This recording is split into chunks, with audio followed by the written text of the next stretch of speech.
En février 2016, les jeunes écologistes bruxellois, flamands et wallons se demandaient si c'était encore possible d'avoir une ville alternative. Nous connaissions la ville de Fribourg en Allemagne ou Bristol au Royaume-Uni. Des villes anglo-saxonnes et germaniques qui ont déjà beaucoup d'avancées sur le thème de la transition écologique, énergétique et sociale. Il faut le reconnaître, à Bruxelles, Gand ou même Liège, beaucoup d'initiatives existent telles que les potagers partagés, des Ripper Cafés ou encore des milliers de citoyens qui se réunissent pour réfléchir à une autre démocratie. Qu'en est-il en France, à 500 km de Bruxelles ? Nous avons constaté à Nantes, Montpellier, Strasbourg ou même à Bordeaux que leur premier champ d'action a été la mobilité.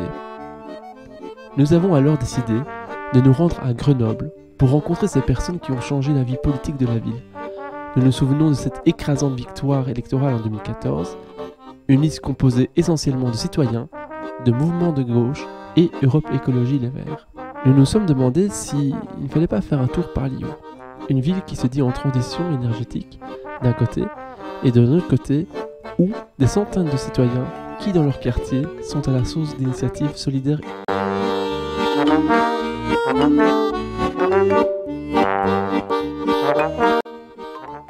Premier arrêt, la démocratie, Grenoble. Donc moi je suis Vincent Fristo, je suis adjoint au maire chargé de l'urbanisme, du logement et de la transition énergétique à Grenoble. Alors à Grenoble, on a une situation où les écologistes alliés avec le parti de gauche qui est un parti national, alliés avec de nombreux mouvements citoyens qui ont travaillé de longue date à modifier, transformer la ville vers un service public de qualité pour les Grenoblois. Et notre slogan c'est une ville pour tous, ça signifie travailler à ce que le logement soit accessible. À Grenoble, le logement est cher et un logement que l'on souhaite de qualité, qualité environnementale, qualité d'usage, ça veut dire accessible aux personnes à mobilité réduite, ça veut dire très faiblement consommateur d'énergie, voire producteur d'énergie, énergie renouvelable, sans déchets. Donc on travaille sur tous ces aspects, à la fois de bouclier social, parce qu'aujourd'hui la vie des familles, des ménages est difficile, la situation économique est difficile aussi, et donc l'idée c'est de pouvoir à la fois développer l'activité économique dans le sens d'une activité du 21e siècle, une activité liée au circuit court, liée à l'économie circulaire, l'économie du recyclage.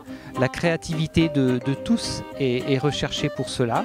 Et donc nous avons une démarche de démocratie participative, ça veut dire susciter des idées des citoyens, des associations, faire vivre cette force locale, cette force citoyenne pour proposer des projets que nous finançons. D'ailleurs la commune réserve aujourd'hui 800 000 € par an, mais demain 2 millions d'euros par an pour des projets proposés par les citoyens. Et ces projets font d'ailleurs l'objet d'un vote des Grenoblois. Nous avons eu une première session de projet avec 300 propositions, c'est pour dire que ça répond à un vrai besoin.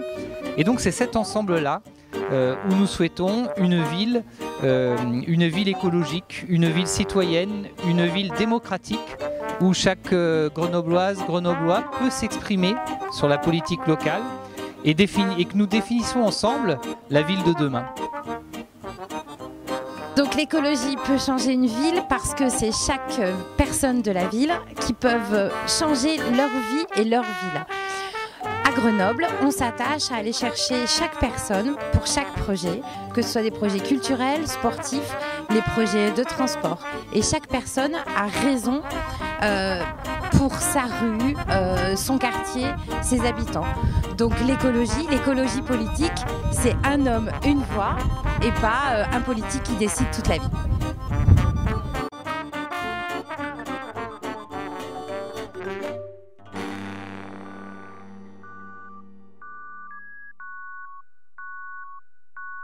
Moi c'est Margot, je suis co-coordinatrice du groupe des jeunes écolos de Grenoble. Alors nous à Grenoble, ce qu'on essaye de faire, c'est avec notre petit groupe d'organiser des actions pour sensibiliser les gens autour de l'écologie politique Et on pense que c'est important qu'il y ait des groupes de jeunes présents sur une ville comme Grenoble pour mobiliser, pour attirer l'attention des élus sur des thèmes qui nous parlent et qu'on pense fédérateurs.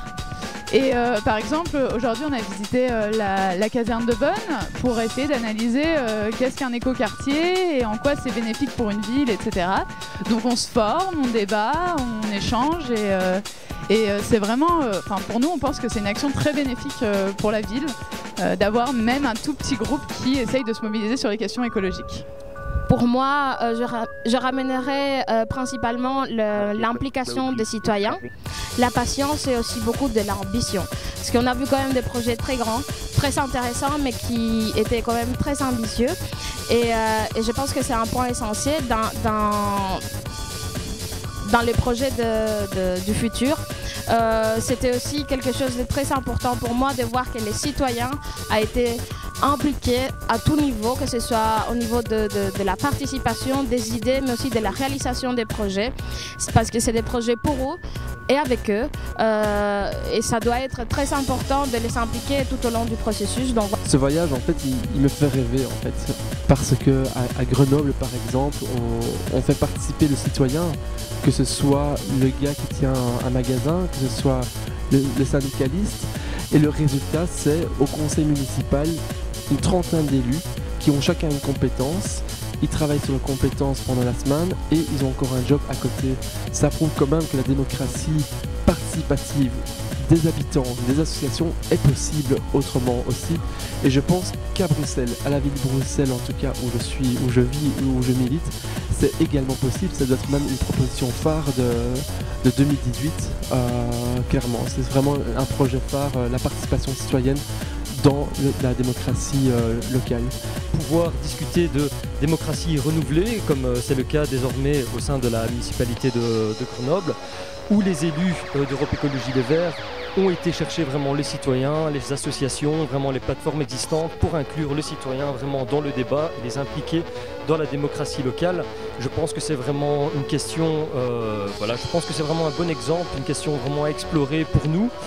Je pense que la démocratie actuelle ne fonctionne pas et on le voit, rien de tel que pouvoir inclure vraiment les citoyens dans le débat et les impliquer donc dans la politique.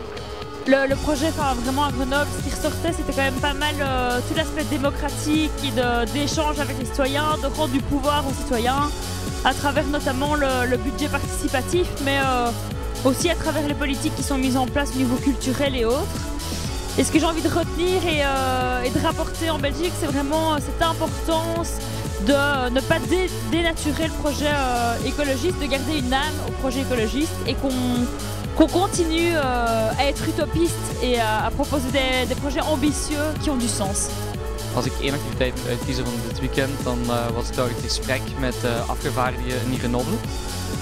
Gewoon over de manier hoe zij burgerbeweging hebben kunnen betrekken in een campagne, maar ook hoe zij nu nog hun burgers laten participeren in alle beslissingen die genomen worden.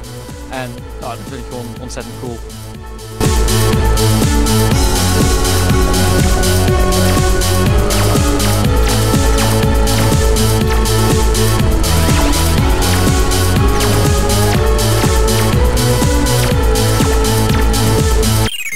Over.